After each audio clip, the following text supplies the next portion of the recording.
ఎంతో ప్రతిష్టాత్మకమైన మల్కాజిగిరి పార్లమెంట్ నియోజకవర్గం నుంచి అధికార పార్టీ నుంచి పైగా ఎన్నికల బరిలో ఉన్నారు పట్నం సునీత మహేందర్ రెడ్డి గారు. ఎందుకు పార్టీ మారాల్సి వచ్చింది సునీత గారు అనే క్వశ్చన్ కూడా అందరిలో రైజ్ అవుతా ఉంది. ఎందుకు మారారు పార్టీ? వాళ్ళ పైన కేసెస్ పెట్టడము. ఈ మారేదేదో అసెంబ్లీ ఎలక్షన్స్ కి ముందు మారకుండా ఇప్పుడు ఎందుకు మారారు? ఈ జడ్పీ వైస్ చైర్పర్సన్ ఉన్నారు విజయ్ కుమార్ గారు, కేవలం స్వార్థ రాజకీయాల కోసము వాళ్ళ ఆస్తుల్ని కాపాడుకోవడం కోసమే వెళ్ళారని చెప్పేసి కామెంట్స్ చేస్తా ఉన్నారు ఆయన. ఏదో నలుగురు అన్నంత మాత్రం నిజం కాదు. ఫస్ట్ వాళ్ళని ప్రజలలో ఉండమని చెప్పండి. మీ ప్రత్యర్థులు మాట్లాడుతున్నారు ఆవిడ ఇక్కడ నాన్ లోకల్ అని చెప్పేసి. అంటే వాళ్ళు వచ్చి ఇక్కడ హైదరాబాద్ ఇల్లు కట్టుకుంటే లోకల్ అయిపోతారండి. చూస్తుంటే నిజంగా అవును కదా, మనం ఎందుకు ఇది బయటికి చెప్పొద్దని నేను ఇప్పుడు మీకు చెప్తాను. ఎంతో ప్రతిష్టాత్మకమైన మల్కాజిగిరి పార్లమెంట్ నియోజకవర్గం నుంచి అధికార పార్టీ నుంచి పైగా ఎన్నికల బరిలో ఉన్నారు పట్నం సునీత మహేందర్ రెడ్డి గారు. ఒక్కసారి ఆమెతో మాట్లాడదాం. నమస్తే అండి. అధికార కాంగ్రెస్ పార్టీ నుంచి ఎంపీగా పోటీ చేస్తున్నారు. చాలా తక్కువ మంది మహిళలు ఉన్నారు అసలు ఎంపీలుగా పోటీ చేస్తున్న వాళ్ళు. ఫస్ట్ ఆఫ్ ఆల్ కంగ్రాచులేషన్స్ అండి. థ్యాంక్ యూ అండి. ఎలా అనిపిస్తుంది? ఎందుకంటే మీరు జడ్పీ స్థాయి నుంచి వచ్చారు. ఎప్పుడు కూడా చట్టసభల్లో అంటే అక్కడ వేరు, ఇక్కడ అసెంబ్లీ కానీ పార్లమెంట్ కానీ ఇలాంటి వాటిల్లో ఫస్ట్ టైం ఫేస్ చేస్తున్నారు.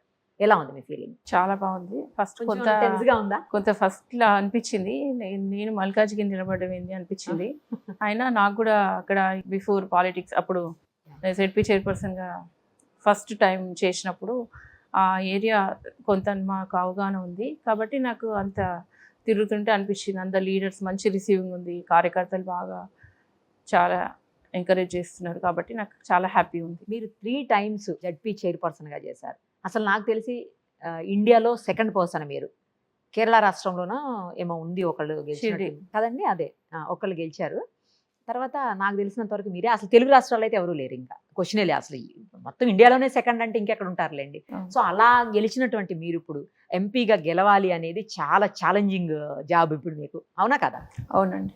మరి ఎట్లా ప్రణాళికలు ఎలా రూపకల్పన చేస్తున్నారు? ఫస్ట్ కాన్స్టిట్యున్సీ మీటింగ్స్ అయిపోయినాయి, ఇంకా డివిజన్ మీటింగ్స్ అన్నీ స్టార్ట్ చేయాలి.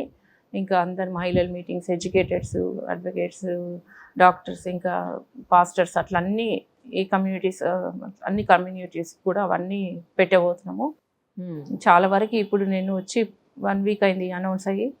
చాలా రిజల్ట్స్ ఉంది. ఇంకా 1 month ఉంది కాబట్టి తప్పకుండా మంచి మెజార్టీ ఇస్తారు. హై మెజార్టీ వస్తుంది. పబ్లిక్ తోటి ఎక్కువగా ఉంటుంటారు కదా చాలా. నేను ఎందుకు ఈ విషయం అన్నా చెప్పాలి మీకు ఒకటి. యాక్చువల్లీ నిన్న ఇంటర్వ్యూ కోసం వచ్చాం మేము. వచ్చిన తర్వాత ఒక 1 hour పెట్టుకున్నాం మేము ఇంటర్వ్యూ కోసం ఆవిడతోటి. ఓకే అనుకున్నాక అనుకోకుండా చాలామంది పబ్లిక్ వచ్చారు. వచ్చేసరికి ఆవిడ పబ్లిక్ తోటి 1/2 hour 40 minutes పబ్లిక్తో ఉండాల్సి వచ్చింది. ఆ తర్వాత ఇమ్మీడియట్గా ఆవిడ వేరే మ్యారేజ్కి వెళ్ళాలంట. నా ఇంటర్వ్యూ క్యాన్సిల్ చేసి మరీ ఆవిడ మ్యారేజ్కి వెళ్ళిపోయారు. నాకు కొంచెం బాధ అనిపించినా చాలా హ్యాపీగా అనిపించింది. ఎందుకంటే పబ్లిక్తో ఉండటం అనేది ఇంపార్టెంట్. ఆవిడ ప్రజా జీవితంలో ఉన్నారు, రాజకీయ నాయకురాలుగా పబ్లిక్కే ఇంపార్టెన్స్ ఇవ్వాలి. ఆవిడ ఇంటర్వ్యూ చూస్తే లక్షల మంది చూస్తారు, అది ఆవిడకి కూడా తెలుసు. ఇక్కడ ఉన్నది 200-300 మంది, లేదు మ్యారేజ్కి వెళ్తే ఒక 5,000 మందిని 10,000 మందిని కలుస్తారు. అయినా కూడా దీనికంటే దానికే ప్రయారిటీ ఇచ్చి ఆవిడ వెళ్ళిపోయారు. ఫస్ట్ హ్యాట్స్ ఆఫ్ అండి. మల్కాజిగిరి నియోజకవర్గం అనేది చాలా హ్యూజ్ అండి, పెద్దది నియోజకవర్గం కూడా. 7 కాన్స్టిట్యున్సీస్, అసెంబ్లీ కాన్స్టిట్యున్సీస్ అందులోకి వస్తాయి. ఓటర్లు కూడా 30 లక్షల పైన ఉన్నటువంటి పరిస్థితి. ఇంకోటి ఏంటంటే ఇంతమంది 30 లక్షల పైన ఓటర్లని కలవాలి అంటే కూడా మీకు టైం సరిపోతుందా? అసలు సరిపోదు. మరి ఎట్లా ప్లాన్ చేస్తున్నారు? అంటే కార్యకర్తలు, లీడర్స్ బాగా కోఆపరేట్ చేస్తున్నారండి. ఓకే, అందరం కోఆర్డినేషన్తో పోతేనే అవుతుంది అని వాళ్ళు కూడా స్ట్రిక్ట్గా డిసైడ్ అయినారు కాబట్టి మంచి రిజల్ట్స్ వస్తుంది. ఎందుకంటే కాంగ్రెస్ కార్యకర్తలు చాలా స్ట్రాంగ్ ఉన్నారు. నేను ఏదో అనుకున్నా కానీ చూస్తే ఒక్కొక్కరు సీనియారిటీ 60 years, 40 years, 30 years ఉన్న వాళ్ళే ఉన్నారు కాంగ్రెస్లో. సీనియర్ లీడర్స్ చాలా స్ట్రాంగ్ ఉన్నారు. ఇప్పుడు ఎంపీ గెలిపించుకోవాలని వాళ్ళతో కూడా పట్టుదల ఉంది వాళ్ళలో కూడా. అసలు ఎందుకు పార్టీ మారాల్సి వచ్చింది సునీత గారు అనే క్వశ్చన్ కూడా అందరిలో రైజ్ అవుతా ఉంది. ఎందుకు మారారు పార్టీ? గత ప్రభుత్వంలో అవమానాలు, మేము ఎక్కడ వెళ్ళినా ప్రోటోకాల్ ఉండకుండా, మేము ఫౌండేషన్స్ ఇనాగ్రేషన్స్ వెళ్తుంటే కూడా స్టోన్స్ పగలగొట్టడము, మా కార్యకర్తలు నారాజ్ చేయడం, ఇంకా వాళ్ళ పైన కేసెస్ పెట్టడము, అట్లా చాలా అవమానాలు మా క్యాడర్కి అయితే చాలా ఎదురైనాయండి. దానివల్ల మాకు విసుగొచ్చి ఇంకా మేము వచ్చేసినాము. కానీ మరి ఈ మారేదేదో అసెంబ్లీ ఎలక్షన్స్ కి ముందు మారకుండా ఇప్పుడు ఎందుకు మారారు? మా దురదృష్టం ఏంటంటే మినిస్టర్ తీసుకొని ప్రజలు కార్యకర్తలు అందరూ వద్దన్నారు కూడా, వద్దన్నా కూడా ఇంకా సరే అభివృద్ధికి నిధులు కేటాయించి అభివృద్ధి చేస్తారు, ఇప్పుడన్నా లాస్ట్ ఎండింగ్లోనన్నా చేద్దాంలే అని దానికోసం మేము మినిస్టర్ తీసుకొని ఆయన పార్టీ చేంజ్ కాలేరు. మరి పార్టీ కార్యకర్తలు వాళ్ళు మారేటప్పుడు యాక్సెప్ట్ చేశారా అండి? లేకపోతే లేదు మనం బీఆర్ఎస్ లోనే ఉందాము అని అన్నారా ఎవరైనా? లేదండి, కార్యకర్తలు? అందరూ రిసీవ్ చాలా బాగా అందరు అడిగితేనే మేము వచ్చాము. ఓకే, వాళ్ళ కోరిక మేరకు అయితే వాళ్ళందరూ కాంగ్రెస్ సీనియర్ నాయకులు, కాంగ్రెస్ కార్యకర్తలు, ఈ మా పార్టీ ఉండే వాళ్ళు కూడా అందరూ పోవాలి బిఫోర్ నుంచి అన్నారు, బిఫోర్ ఎలక్షన్. అయినా కూడా మేము పోలే. సరే ఇప్పుడు వెళ్దాము అని అందరు వాళ్ళు ప్రెషర్ చేస్తేనే మేము వచ్చినాము. వచ్చినాక కూడా మీరు ఎంపీ నిలబడాలి అంటేనే వచ్చినాం, లేకపోతే మేము అడగలే. వాళ్ళు అడిగితే మీరు అడగండి అంటే ఒక ఆపర్చునిటీ ఇవ్వండి అని గౌరవ ముఖ్యమంత్రి రేవంత్ రెడ్డి గారిని అడగడం జరిగింది. ఇంకా ఆయన కూడా మీకు ఇస్తలే మీరు వస్తే అని ముందు ఎలక్షన్ బిఫోర్ కూడా అన్నారు. అప్పుడు పోలే కాబట్టి ఇప్పుడు అన్ని ఇవ్వండి వస్తున్నాం అంటే. ఓకే, కానీ మీ జడ్పీ వైస్ చైర్పర్సన్ ఉన్నారు విజయ్ కుమార్ గారు, కేవలం స్వార్థ రాజకీయాల కోసము వాళ్ళ ఆస్తులను కాపాడుకోవడం కోసమే వెళ్ళారని చెప్పేసి కామెంట్స్ చేస్తా ఉన్నారు ఆయన పార్టీ మారినప్పుడు. మీరు ఆస్తులు సమాధానం చెప్తారు? ఆస్తులు అంతస్తులు అని మేము అట్లా లేమండి. 2006 నుంచి ప్రజలలో అది ప్రజలకు తెలుసు. ఏదో నలుగురు లీడర్స్ అన్నంత మాత్రాన అది నిజం కాదు. మేమైతే హానెస్ట్గా ఉన్నాము. అది ఎందుకు అట్లా బ్లేమ్ చేస్తుండ్రో పడినాక, ఎందుకంటే మేము ఎన్ని రోజుల నుంచి పోస్టులు చేస్తున్నాం కదండి. అది చేస్తున్న వీలేనా అన్నారు. మేము లాస్ట్ టైం 5 years మేము నిలవలే కదా, మీరు ఉండాలి, మీరు లేకపోతే మాకు ఇంత తెలుస్తుంది మీరు లేని లోటు అని మహేందర్ రెడ్డి గారిని ఆయన నాతోటి చాలాసార్లు చెప్పడం జరిగింది. మీరు ఎమ్మెల్యే ఉండాలి, అందరు ఇట్లా చేస్తుండ్రని. ముందు వద్దన్న వాళ్ళే మళ్ళీ ఇప్పుడు అందరు అడుగుతున్నారు. ఏదో నలుగురు అన్నంత మాత్రం నిజం కాదు, ఫస్ట్ వాళ్ళని ప్రజలలో ఉండమని చెప్పండి. నెక్స్ట్ ఇంకొక ఆరోపణ కూడా ఉందండి మీ మీద, అంటే మీ మీద అంటే మీన్స్ మహేందర్ రెడ్డి గారి మీద చాలా కబ్జాలకు పాల్పడతారని, తర్వాత అక్కడ ఏ సైట్లు కానీ లేదు, ఏ కార్యక్రమాలు చేపట్టాలన్నా కూడా ఆయన కనుసన్నల్లోనే అన్నీ జరగాలి, పర్మిషన్ తీసుకోవాలి, ఒక ట్యాక్స్ లాగా ఆయనకు పే చేసిన తర్వాత ఏదైనా కూడా వాళ్ళు చేయాలని చెప్పేసి కొన్ని ఆరోపణలు మీ మీద ఉన్నాయి. దానికి ఏం ఆన్సర్ చేస్తారు? లేదండి, అది అస్సలు కాదు. అది నేను అట్లా నిజమేమో అనుకొని చాలాసార్లు నేను అడిగిన, ఎందుకు అట్లా వస్తుంది మీరు కూడా చాలా మంది ఆయనని అడిగినా, చాలా లీడర్స్ ని కూడా అడిగినా, ఓకే కింది గ్రౌండ్ లో కూడా అడిగినా. అడిగితే ఇంపాసిబుల్, అట్లా కాదు, అది కావాలనే చేస్తున్నారు. నిజంగా నేను కూడా చూసినా కదా, అసలు అట్లా ఎందుకు బ్లేమ్ చేస్తున్నారో అర్థం కాదు. కానీ ఆయన అయితే అట్లా ఎప్పుడు చేయలేదు. అంటే వాయిస్ ఎట్లుంటుంది తెలంగాణలో అంటే వీడు ఇట్లా కొన్ని లాంగ్వేజ్ ఉంటుంది కదా, అట్లా మాట్లాడితే కూడా ఏదో అట్లా చేసేసి బ్లేమ్. కానీ అట్లయితే కాదు. జనం కూడా మీ పక్కనే ఉన్నారుగా.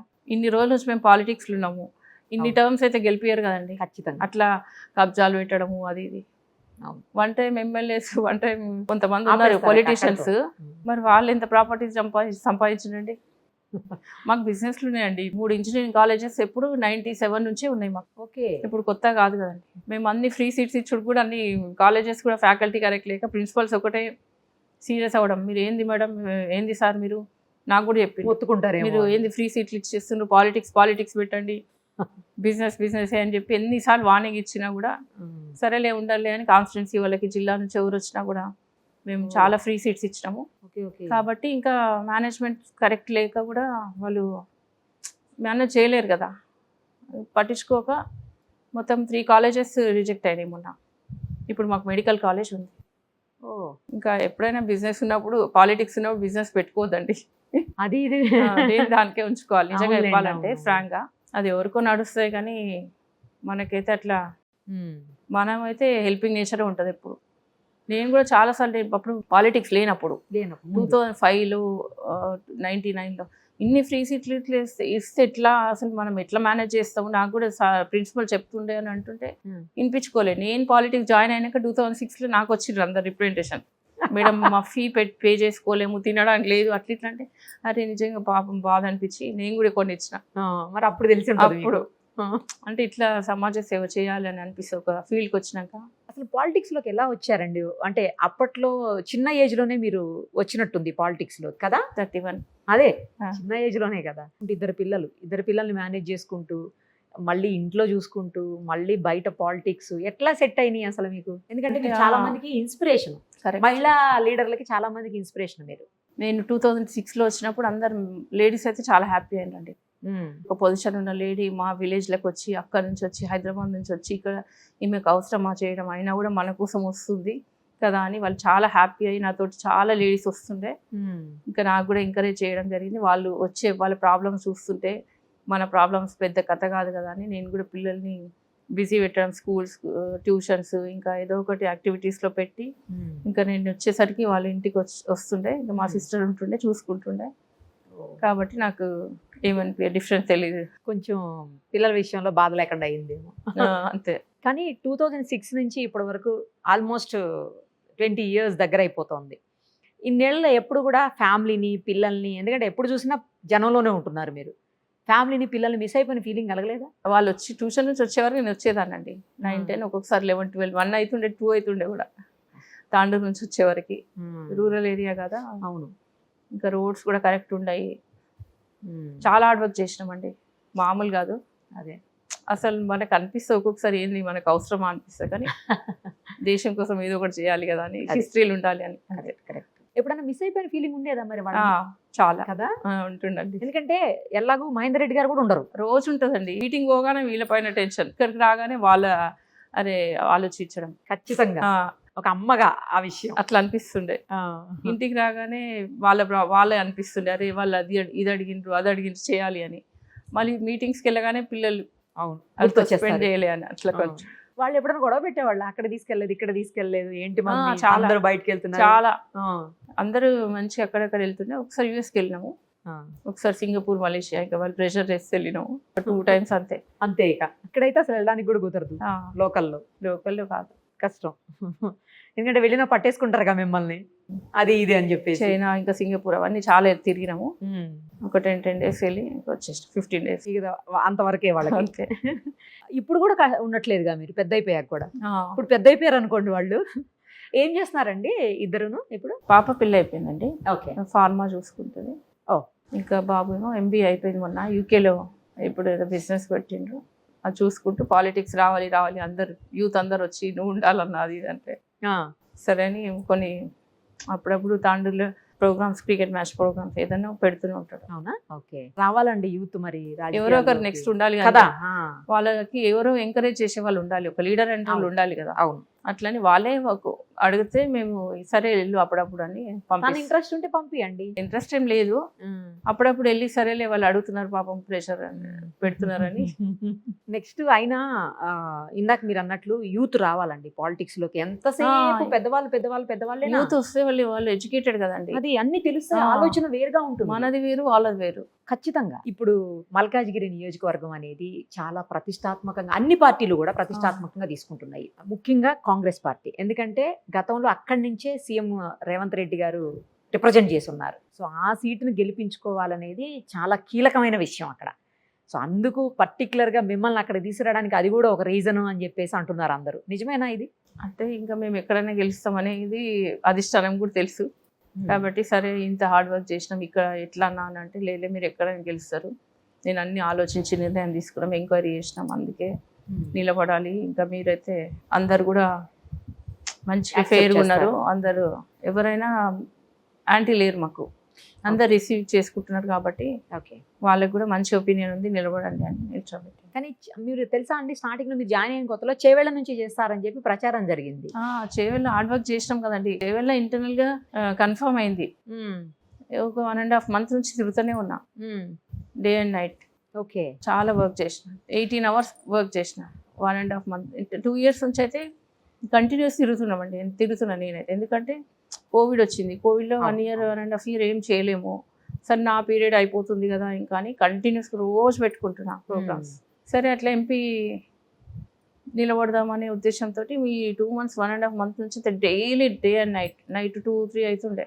కానీ సడన్గా షిఫ్ట్ అయిపోయింది. మరి ఇప్పుడు మీరు ఇక్కడ మీ ప్రత్యర్థులు మాట్లాడుతున్నారు ఏమనంటే ఆవిడ ఇక్కడ నాన్ లోకల్ అని చెప్పేసి, మరి ఏమంటారు మీరు? మేము నాన్ లోకల్ ఎట్లయితుందండి, ఉమ్మడి రంగారెడ్డి డిస్ట్రిక్ట్లో నేను ఫస్ట్ 2006లో జెడ్పీ చైర్పర్సన్గా చేయడం జరిగింది. అప్పుడు మొత్తం కాన్స్టిట్యున్సీ కాకుండా, మొత్తం పార్లమెంట్ ఏరియా నియోజకవర్గం కాకుండా మెడ్చలు, గట్కేసర్, షామీర్పేట్, కీసరా, కుత్బుల్లాపూర్, ఇంకా కంటోన్మెంట్ ఏరియాలో కొన్ని ప్రోగ్రామ్స్ అటెండ్ చేయడం జరిగింది ప్రైవేట్ గా.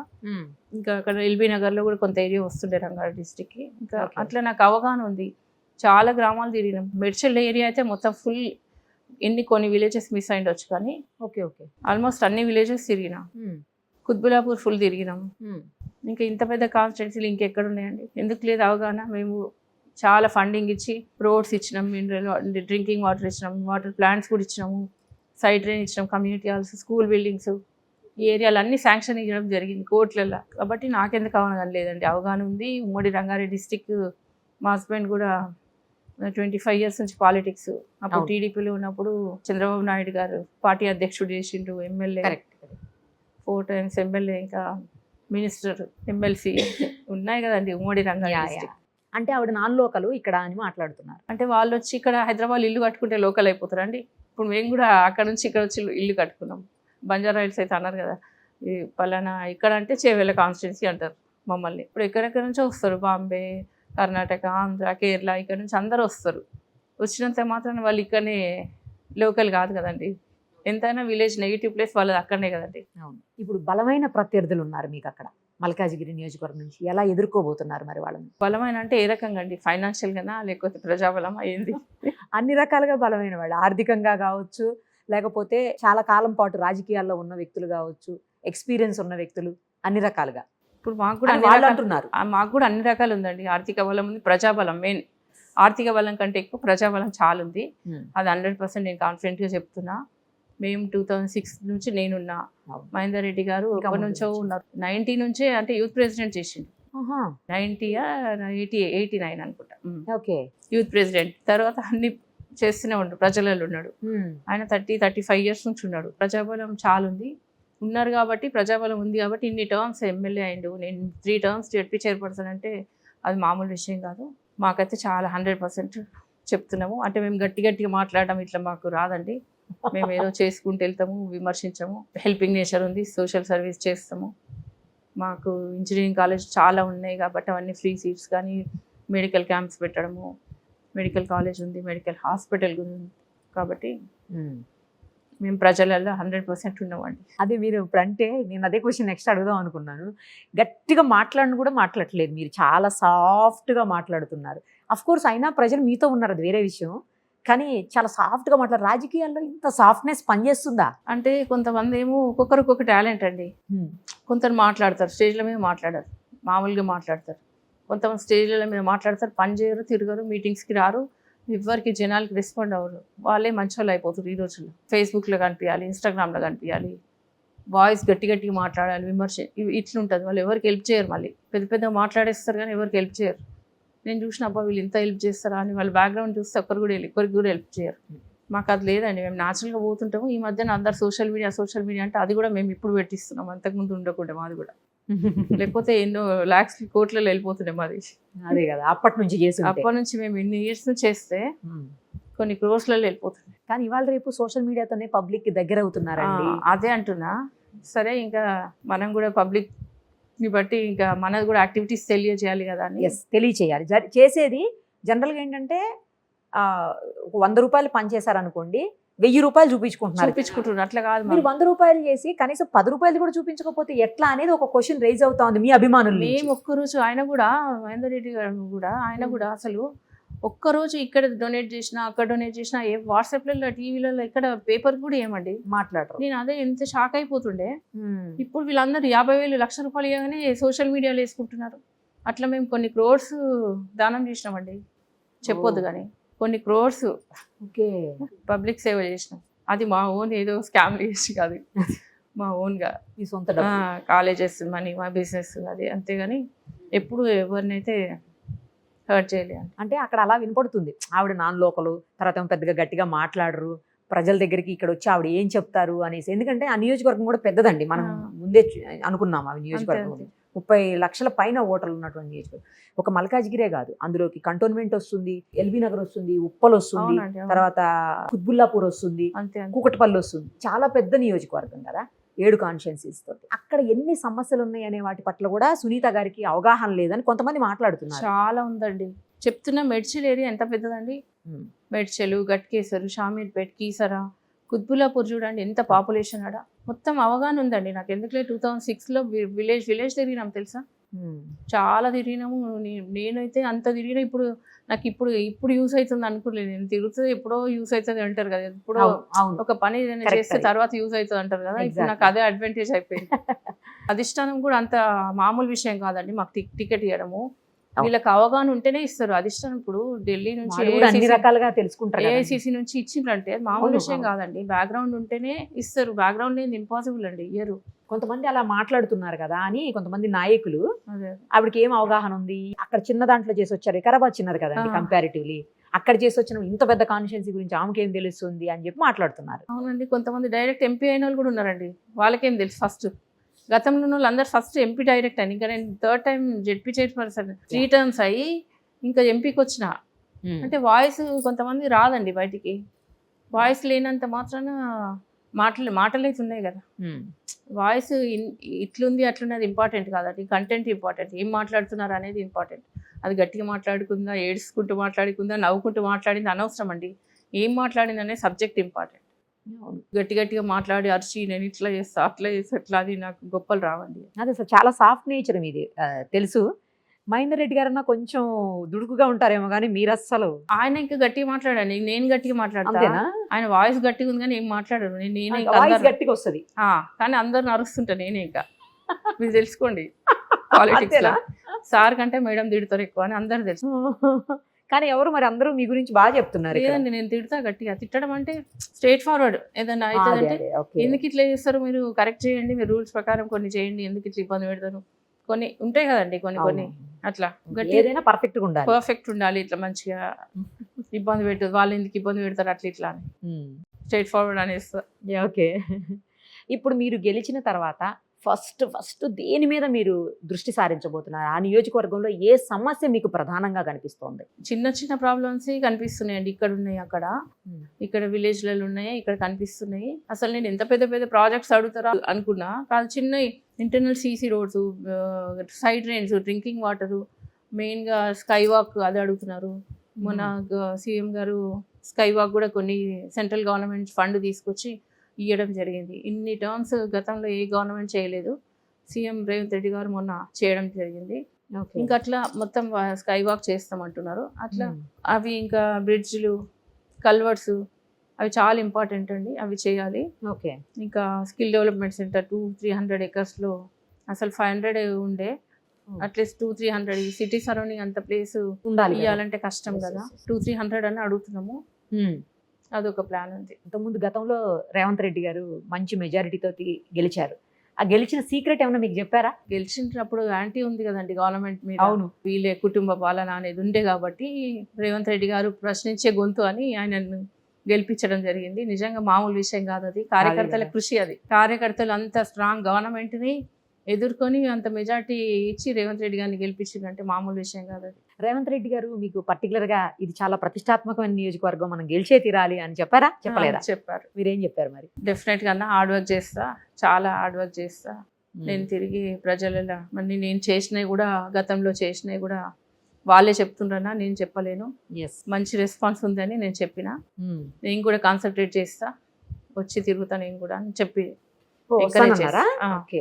ఈ మల్కాజ్గిరి నియోజకవర్గంకి వచ్చేసరికి అండి మల్టీ పీపుల్ ఉంటారు. ఎట్లా అంటే అదొక మినీ ఇండియా టైప్ అన్నట్టు. ఎక్కువ నార్త్ ఇండియన్స్ ఉంటారు, తర్వాత సెటిలర్స్ ఎక్కువ ఉంటారు, హైదరాబాద్ వాళ్ళు ఉంటారు, చుట్టుపక్కల ప్లేసెస్ నుంచి వచ్చినట్టు ఆంధ్ర వాళ్ళు ఉంటారు, ఇట్లా రకరకాల పర్సన్స్ ఉంటారు. ఎందుకంటే బీజేపీకి ఎక్కువ నార్త్ ఇండియా సపోర్ట్ ఉంటుంది, నార్త్ ఇండియన్ సపోర్ట్ ఆల్వేస్ ఉంటుంది బీజేపీకి. సో అలాంటప్పుడు అక్కడ బీజేపీకి ఎక్కువ ఛాన్సెస్ ఉన్నాయని కొంతమంది మాట్లాడుతున్నారు. అలాగే సేమ్ వెర్షన్ ని బీజేపీ నేతలు కూడా వినిపిస్తా ఉన్నారు. మరి మీరేం చెప్తారు దానికి ఆన్సర్? లేదండి, అది పైకి అట్లా వస్తుంది కానీ మేము పోయినాం కదండి. అవును, మీరు డైరెక్ట్ గా తిరిగారు కదా గ్రౌండ్ లెవెల్ కదా. వాళ్ళ హెడ్ ఉంటారు కదండి, అక్కడ అన్ని పెద్ద పెద్ద అపార్ట్మెంట్స్ లో ఉన్నాయి కదండి, అసోసియేషన్స్, 1 సిటీ అవన్నీ ఉన్నాయి కదండి. మొన్న పోయినాము, పోతే వాళ్ళు అంటున్నారు ఫస్ట్ మేము బీజేపీకి అనుకున్నాము, కానీ అక్కడ మేము చూస్తుంటే అసలు పర్సన్ ఆయన ఏం చేసేటట్టు కనిపిస్తలే. యాంటీ గవర్నమెంట్లు ఉన్నాడు. గవర్నమెంట్ ప్లస్ ఉంది, అతను 2 టైమ్స్ ఓడిపోయిండు. అక్కడ లోకల్ అని అక్కడ చెప్తున్నాడు, ఇక్కడ లోకల్ అని ఇక్కడ చెప్తుండు. మరి అన్ని లోకల్ అంటే మరి ఆయన ఇక్కడ పర్సన్ అని అడుగుతున్నారు. అడుగుతుంటే నేనే షాక్ అయిపోయాను. నాకు కూడా ఐడియా రాలేదు. ఇది చూస్తుంటే నిజంగా అవును కదా, మనం ఎందుకు ఇది బయటికి చెప్పొద్దని నేను ఇప్పుడు మీకు చెప్తున్నాను. ఓకే కాబట్టి ఇంకా మీరు ఎక్స్పీరియన్స్ ఉన్నారు, మాకు ఒక లేడీగా మాకు సపోర్టివ్గా ఉంటారు కాబట్టి మీకు 100% ఇస్తామని మాట ఇస్తున్నారు. చాలా మంచిగుందండి రెస్పాన్స్. చాలా బాగుంది. స్టార్ట్ చేశారు కదా మీరు ఆల్రెడీ? స్టార్ట్ చేసిన క్యాంపెయినింగ్ అంతా మొత్తం స్టార్ట్ చేశారు. చేసిన సో అక్కడ రకరకాల పీపుల్ ఉన్నది కరెక్టేనా అండి? అంటే చాలా. ఎక్కువ నార్త్ ఇండియన్స్, మార్వాడీస్ అన్ని రకాలు ఉంటారండి ప్రజలు. చాలా హ్యాపీ ఉన్నారు, మంచి వింటున్నారండి, చెప్తే అర్థం చేసుకుంటున్నారు. మీకు అక్కడ ఇంకో అడ్వాంటేజ్ ఏంటంటే అండి, సెటిలర్స్ మెయిన్లీ ఆంధ్ర సైడ్ వాళ్ళు కూడా, కుక్కట్పల్లి ఇటంతా కూడా మల్కాజ్గిరి కుక్కట్పల్లి అంతా ఎక్కువ ఆంధ్ర సైడ్ వాళ్ళు. వాళ్ళంతా కూడా గతంలో రేవంత్ రెడ్డి గారి పక్కనే నిలిచి ఉన్నారు. ఈసారి కూడా మీరు అందులో టీడీపీ నుంచి, గతంలో టీడీపీలో చేసి ఉన్నారు కదా మీరు, టీడీపీ వాళ్ళు, తర్వాత రేవంత్ రెడ్డి గారు అన్నా కూడా ఆయన టీడీపీ నుంచి వచ్చిన వ్యక్తే కదా. సో ఆ అభిమానంతో కూడా అక్కడ ఎక్కువగా టీడీపీ సానుభూతి పరులు కావచ్చు, లేకపోతే టీడీపీ కార్యకర్తలు, ఇక్కడ పార్టీ లేదు కదా అండి. సో వాళ్ళంతా కూడా మీకు చాలా సపోర్ట్ చేస్తారు అనే ఆలోచన ఏమన్నా ఉందా అక్కడ? ఉందండి, చేస్తున్నారండి. ఇప్పుడు టీడీపీ, టీఆర్ఎస్ అంతా చేస్తున్నారు. ఈవెన్ బీజేపీలో కూడా వాళ్ళ దాంట్లో వాళ్ళకే గ్రూప్స్ ఉన్నాయి. ఓకే, వాళ్ళు కూడా చేస్తున్నారు. కానీ గ్రూపులు కాంగ్రెస్కి ఎక్కువ ఉంటారు కదా, కాదా? లేదండి, కాంగ్రెస్లో ఉండేనేమో మరి, కానీ మేము వచ్చినాకైతే లేరు. అందరు వాళ్ళు రిసీవ్ చేసుకొని మాకు అందరినీ కలుపుకొని పోతారు. వీళ్ళైతేనే మంచిదని వాళ్ళు కూడా కోఆర్డినేషన్తో ఉన్నారు, చేస్తున్నారు. మైనంపల్లి గారు సపోర్ట్ చేస్తున్నారా మీకు? 100% అండి. రైట్. మీరు గతంలో చాలా మంచి కార్యక్రమాలు చేస్తున్నారు. ఎన్వైరన్మెంట్కి సంబంధించిన కార్యక్రమాలు కావచ్చు, లేకపోతే డ్రింకింగ్ వాటర్ విషయంలో కావచ్చు. డ్రింకింగ్ వాటర్ అయితే చాలా చేస్తున్నారు మీరు ఆ ఏరియాలో. సిసి రోడ్లు అంటే అది ఇంకా చెప్పాల్సిన అవసరం లేదు, అందరు చేస్తారు ఎవరైనా. యా. తర్వాత ఇంకోటి ఏంటంటే, మీరు ప్లాస్టిక్ వ్యతిరేకంగా, ఎన్వైరన్మెంట్ని కాపాడేందుకు ప్లాస్టిక్ వ్యతిరేకంగా మీరు ఒక ఉద్యమమే స్టార్ట్ చేశారు అప్పట్లో. ఇలా అనేక కార్యక్రమాలు మీరు తీసుకున్నారు. మీకైతే మల్లాది సుబ్బమ్మ గారి దగ్గర నుంచి మంచి అవార్డు కూడా ఉంది. ఆవిడ పెద్ద స్వాతంత్ర సమరయోధురాలు. అలాంటి ఆవిడ దగ్గర నుంచి మీరు అవార్డు పొందడం అనేది మామూలు విషయం కాదు, ఎవరికి అంత ఈజీగా రాదు. సో ఈ కార్యక్రమాలు అన్నింటినీ పెట్టుకుని మీరు వాటిని ఇక్కడ ఎలా ఇంప్లిమెంట్ చేయబోతున్నారు? మీకు ఎందుకంటే ఇలాంటి వాటిల్లో మీకు ఎక్స్పీరియన్స్ ఉంది కాబట్టి. ఇక్కడ కూడా సేమ్ చేస్తాండి, ఇంకెక్కువ చేస్తాం. అప్పుడంటే టైం మాకు ఉన్నప్పుడల్లా చేస్తున్నాము. ఇప్పుడు సిటీస్ అనేది దగ్గర కాబట్టి ఇంకా ఇక్కడ చేయాలి కంపల్సరీ. మొత్తం ఈ పాపులేషన్, అంత వెహికల్స్, ఎక్కువ పొల్యూషన్ ఉంది కాబట్టి ఇది ఎన్విరాన్మెంట్ కాపాడుకోవాలి. ఇంకా సేవ్ వాటర్ అనేది ఇక్కడ కూడా ఇంప్లిమెంట్ చేస్తామండి. డ్రింకింగ్ వాటర్, సేవ్ వాటర్, ఇంకా ప్లాస్టిక్ నిషేధం ఏదైతే చేస్తూనే ఉన్నాము. అక్కడ జరుగుతుంది కదండి. అక్కడ మేము వెళ్ళినప్పుడే చేస్తూనే ఉంటారు. నేను ఏ ప్రోగ్రామ్కి వెళ్ళినా బ్యాగ్స్ తీసుకుపోయి ఇస్తాండి. అవును, మీ ఇంటికి వచ్చిన వాళ్ళకి కూడా బ్యాగ్స్ ఇస్తున్నారుగా. మా షాల్స్ కుట్టిస్ ఏం చేస్తామండి అవన్నీ, ఇంకా వద్దంటే వినర్ షాల్స్ వేస్తూనే ఉంటారు, అవన్నీ బ్యాగ్స్ కుట్టిస్. అదేలేండి, ప్లాస్టిక్ యూస్ చేయకుండా. సో మల్లాది సుబ్బమ్మ గారి దగ్గర నుంచి అవార్డు తీసుకున్న నాకు తెలిసిన ఏకైక రాజకీయ నాయకురాలు మీరేమో అనుకుంటున్నా. ప్రజ్ఞాభారతి అని ఒక అవార్డు ఇచ్చింది. ఎందుకండి అది ఏ ఏరియాస్ లో ఇచ్చారా అవార్డుని? ఎందుకు ఇక్కడ బంగ్లాగూడ ఇచ్చింది. అంటే నేను నా మెంటాలిటీ, నా సోషల్ సర్వీస్ అవన్నీ చూస్తుంటే, ఎన్విరాన్మెంట్ ఇవన్నీ సేవ్ వాటర్ ఇట్లాంటి అన్ని కార్యక్రమాలు చూస్తుంటే, రిమోట్ ఏరియాకి ఎక్కువ ప్రయారిటీ ఇవ్వడం, పూర్ పీపుల్ వస్తే హెల్ప్ చేయడం, అట్లాంటివి చేస్తున్నందుకు ఆమెకు నచ్చింది. పాపం ఆమె కూడా చాలా హ్యాపీ ఫీల్ అయింది. మీరు ఇప్పుడు మల్కాజ్గిరి పార్లమెంటు నియోజకవర్గంలో ఉన్నటువంటి ప్రజలకు, ఓటర్లకు ఏం చెప్తారు? ఎందుకు మీకే ఓటేయాలి? సునీత గారిని ఎందుకు గెలిపించాలి వాళ్ళు? మల్కాజ్గిరి ప్రజలకు ఒకటే తెలియజేస్తున్నా, ఇప్పుడు కాంగ్రెస్ గవర్నమెంట్ ఉంది, అది రేవంత్ రెడ్డి గారి నియోజకవర్గం. ఆయన స్పెషల్గా ఇంట్రెస్ట్ తీసుకొని ఇక్కడ పెద్ద ఎత్తున నిధులు ఇచ్చి ఇక్కడ అభివృద్ధి చేయబోతున్నారు. కాబట్టి మీరు నన్ను గెలిపిస్తే తప్పకుండా ఇంకా మంచి అభివృద్ధి జరుగుతుంది.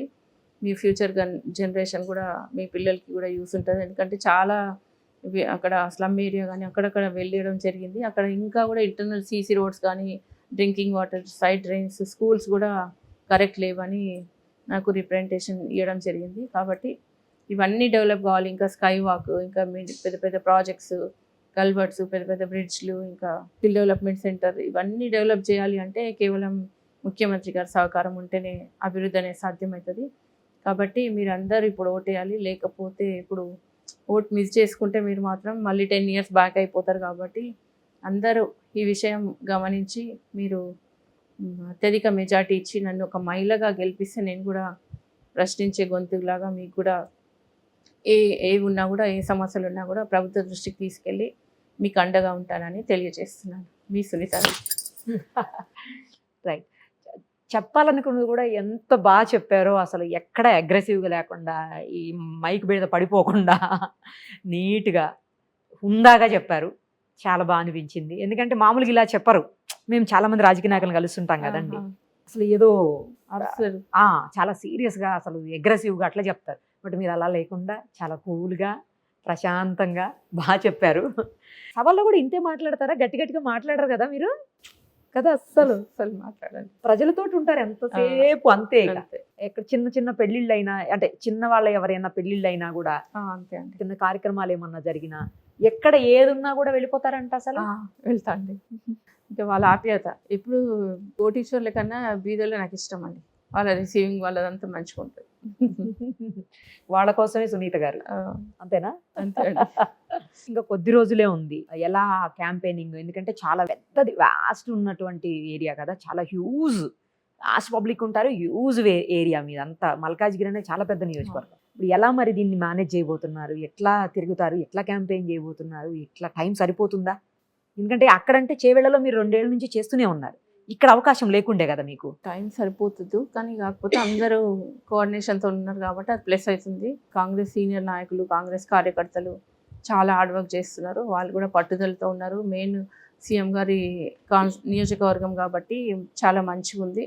ప్లస్ నాది కూడా అవగాహన ఉంది. మంచి బ్యాక్గ్రౌండ్ ఉన్న ఒక మంచి మహిళ అనేది కూడా వాళ్ళు కూడా తెలుసుకొని అన్ని అడ్వాంటేజ్లు ఉన్నాయండి. ఇప్పుడు ఒక బ్యాక్గ్రౌండ్ ఉంటేనే ఒక మనిషి అక్కడ నిలబడగలుగుతారు కాబట్టి అది నేను పర్ఫెక్ట్ అని అందరికీ తెలిసిపోయింది. కాబట్టి అనుమానం పడాల్సిన అవసరం లేదు. మంచి హై మెజారిటీ వస్తుందండి. గెలవటం ఖాయం, ఓన్లీ మెజారిటీ దగ్గరే. మెజారిటీ. సునీత గారు, ఇప్పుడు మీకు ప్రధాన ప్రత్యర్థి ఎవరని అనుకుంటున్నారు? మీ కాన్స్టిట్యున్సీలో చాలా మంది బీజేపీయే మీకు ప్రధాన ప్రత్యర్థి అంటున్నారు. మీరు కూడా అట్లా అనుకుంటున్నారా? లేదండి, నాకు పోటీ ఎవరు లేరండి. ఎందుకని? ప్రజల అండ ఉంది కాబట్టి, ముఖ్యమంత్రి గారు అండ ఉంది కాబట్టి పోటీ ఎవరు లేరని నేను అనుకుంటున్నా. ప్రజలు కూడా అంటున్నారు అది. మొన్న ఎవరో మీకు పోటీ బీజేపీ కదా మేడం, బీజేపీ అనండి అంటే నేను బీజేపీ అన్న అంటే అట్లెందుకు అంటున్నారు మేడం, బీజేపీ మనకు ఎవరు పోటీ లేరు మేడం అని అనండి అని నాకు చెప్తున్నారు. మీ వాళ్ళే మీకు చెప్పారా? మా వాళ్ళే నాకు చెప్పారు. సూపర్. అసలు కొంతమంది అంటున్నారండి అక్కడ హిందూయిజం పట్ల బాగా బీజేపీ ముందుకు తీసుకుపోతుంది బాగా అని చెప్పేసి కొంతమంది. సునీత గారేమో సెక్యులర్ పార్టీకి సంబంధించిన వాళ్ళు అని అంటున్నారు. అక్కడేమో హిందూయిజం అంటే హిందూ ఓటర్లు ఎక్కువగా ఉంటారు, అందుకని ఆ వైపు కాన్సన్ట్రేట్ చేయట్లేదు అసలు సునీత గారు అని అంటున్నారు. మీరేమంటారు? హిందూ ఏందండి, నేను టెంపుల్స్కి వెళ్తా, నాకు భక్తి ఎక్కువ. ఇంకా మేము హిందువులం కాకపోవడం ఏందండి, ఇది ఫస్ట్ టైం. సెక్యులర్ అట్లేం లేదండి, నేను పక్కా హిందూ. అన్ని కుల మత భేదాలు లేకుండా అందరూ ఐకమత్యంతో ఉండాలని నేను ప్రతి స్పీచ్లో చెప్తూనే ఉంటా. చెప్పడం కాదు, నేను కూడా ఫాలో అవుతా. అట్లా ఎవరో వచ్చి ఇక్కడ హిందువులు గారు అది ఇదంటే కాదు. అసలు ఇప్పుడు పాలిటిక్స్ కోసం మాట్లాడుతున్నారు వాళ్ళు, కానీ అసలైన హిందూ నేను నిజంగా చెప్పాలంటే. కాబట్టి అవన్నీ నేను నమ్మనండి. ఎవరు ప్రజలు కూడా నమ్మరు. ప్రజలకు తెలుసు జెడ్పీ చైర్పర్సన్ ఎట్లాంటిదో, ఆమె బ్యాక్గ్రౌండ్ ఏందో ప్రజలందరికీ తెలుసు. గత కొన్నేళ్లుగా చూస్తున్నారేమో కదా. ఇప్పుడు అన్ని రకాలుగా ఒక మహిళగా, అధికార పార్టీకి సంబంధించిన వ్యక్తిగా అన్ని రకాలుగా మీకు అడ్వాంటేజ్ ఉంది. దీన్ని ఓట్ల రూపంలో ఎలా మలుచుకుంటారు మరి? ఒక మహిళగా ఆపర్చునిటీ రావడం తక్కువ. కరెక్ట్. వచ్చిన మహిళల్ని ఇంకా ముందుకు తీసుకెళ్లాలనేది కూడా మహిళలు ప్రతి ఒక్కరు ఆలోచిస్తున్నారండి. ప్రతి మహిళ కూడా చట్టసభలు చేసే స్థాయికి ఎదగాలని ఏ మహిళ అని అనుకుంటుంది. కాబట్టి మా మహిళకు వచ్చింది, మేము కూడా ఒక ఆపర్చునిటీ ఇవ్వాలని నిన్న కూడా అక్కడ ఉప్పల్లో మీటింగ్, కాన్స్టిట్యున్సీ మీటింగ్ అయితే అక్కడ అందరూ వాగ్దానం చేయడం జరిగింది. అట్లా ప్రతి దగ్గర మహిళల్లో అయితే చాలా యాక్టివ్గా తయారైంది. మహిళలు ఎంకరేజ్ చేస్తున్నారు. వాళ్ళు కూడా హ్యాపీగా వర్క్ చేస్తాం మేడం మీకోసము, మన కోసం, మీకోసం కాదు, మన మహిళల కోసం చేస్తాము అని చెప్తే నాకు కూడా హ్యాపీ అనిపించింది. నాకు కూడా చాలా హ్యాపీగా ఉందండి. ఒక మహిళగా మీరు చట్టసభల్లో, అది కూడా ఇక్కడ కాదు లోక్సభలోకి అడుగు పెట్టాలి అని నేను కూడా మనస్ఫూర్తిగా కోరుకుంటూ మీకు ఆల్ ది వెరీ బెస్ట్ అండి. Thank you so much. Thank you అండి.